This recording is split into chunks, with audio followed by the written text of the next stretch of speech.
A Unesp é a realização de um sonho de muita gente, meu inclusive.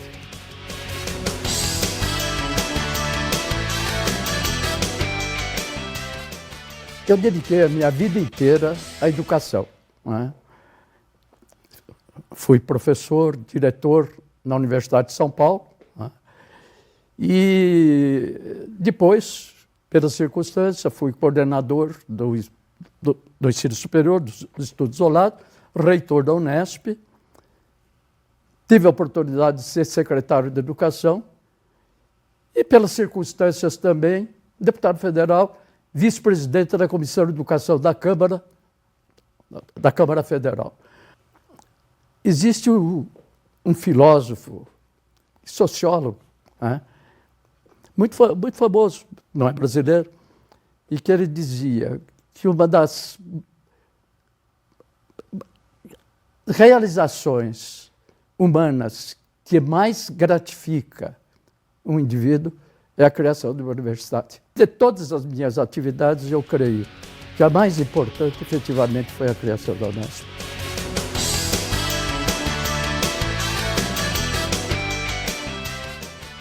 A Unesp foi um projeto que surgiu para dar uma organização diferente a 16 institutos isolados que existiam à época. Existia a USP, a Unicamp e 16 institutos isolados distribuídos por diferentes municípios do estado de São Paulo e que eram coordenados por uma chamada Coordenadoria do Ensino Superior do Estado de São Paulo, subordinada à Secretaria de Educação.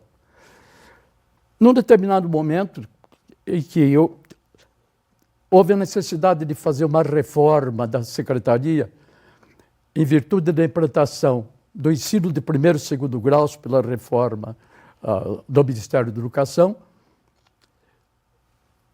nós chegamos à conclusão, e éramos o coordenador na época, de comum acordo com o secretário, né, de Educação, que a única alternativa para dar um novo horizonte para os estudos isolados era a criação da terceira universidade, né. Ele aceitou a ideia, né? O governador Paulo Egídio a encampou de pronto, e assim surgiu a Lei de Criação da Unesp, pela Assembleia Legislativa, em 1976, né? Com o nome de Universidade Estadual Paulista, e por uma sugestão do presidente do Conselho Estadual de Educação da época, professor Moacir Guimarães, incorporou o nome de Júlio Mesquita Filho, com uma homenagem que ele queria prestar pelo fato do grande jornalista ter sido importante na criação da Universidade de São Paulo.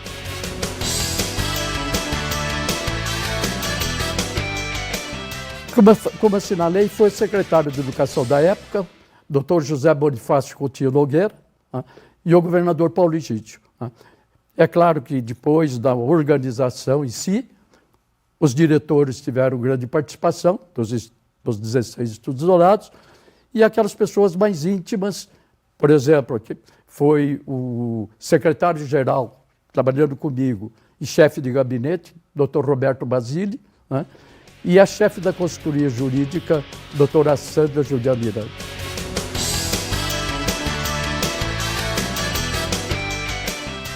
Nós tivemos um grande problema na implantação da universidade, porque, composta dos institutos isolados, cada município se considerava, digamos assim, o instituto como integrado na vida e na estrutura do município. Havia uma multiplicidade de cursos, né, repetidos. Vou citar apenas um exemplo para ficar claro.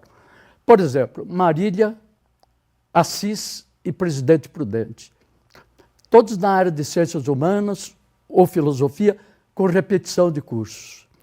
Poucos professores numa determinada área, e com a criação da universidade nós precisávamos fortalecer esses grupos, porque a universidade não é só assim, tem extensão, mas é muito importante a pesquisa. E para você ter pesquisa forte, você tem que ter pelo menos um grupo de cientistas que possam, entre aspas, até conversar para fazer ciência, né? Então, nós tivemos um problema. É fácil de perceber, por exemplo, um professor que está há 10 anos em Marília e com a reestruturação, ele não tem mais aquelas disciplinas ali, tem que passar da aula, por exemplo, em Assis, né? Então, realmente, foi uma época extremamente difícil, mas necessária, né? Claro que houve uma contestação política e uma reação dos próprios professores, o que é muito natural, não é? Mas eu creio que, passado 40 anos, eles vão chegar à conclusão que a solução foi correta.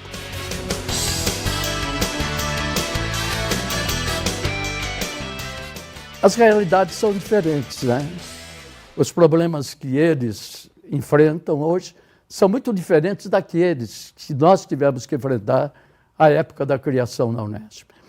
Mas eu creio que cada um deles tem feito o seu trabalho, cumprido o seu papel e contribuído para a evolução e o prestígio que a Unesp adquiriu.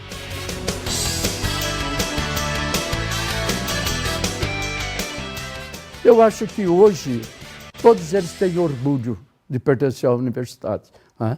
À época havia, como eu disse, um temor, uma preocupação com o futuro, como eu disse aqui, até mudança de ambiente de trabalho, né? Hoje não existe mais isso, né?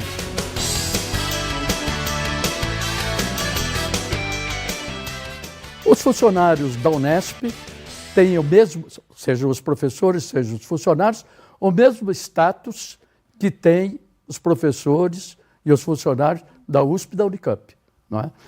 E eu considero, né, até porque se eu tivesse começado de novo, eu escolheria exatamente a minha carreira, né, que eu acho que eles têm muito que se vangloriar de pertencer à universidade.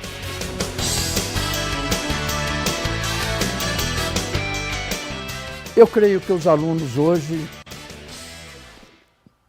também se orgulham de pertencer à Unesp, né? A semelhança do que acontece com os da Unicamp e da Universidade de São Paulo. Só que elas são mais antigas, mas a universidade está fazendo 40 anos, não é tão pouco.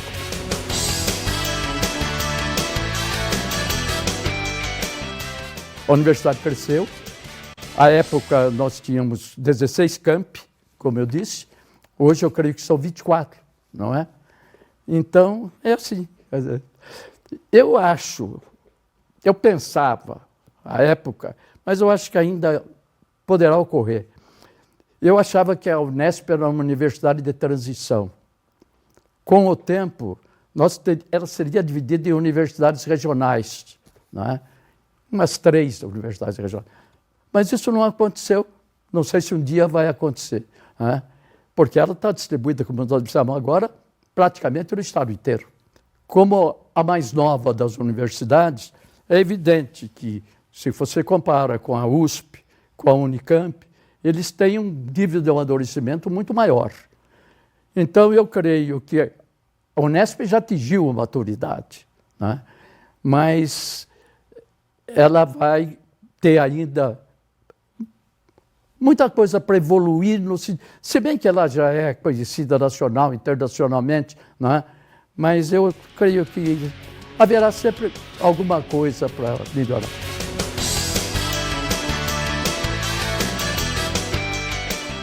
Eu me orgulho, né? Eu acho, enfim, foi alguma coisa que deu certo, né? E esses 40 anos de atividade, etc., com toda realização, produção científica, etc., eu acho que é de orgulhar qualquer um que participou ou continue participando da vida da universidade.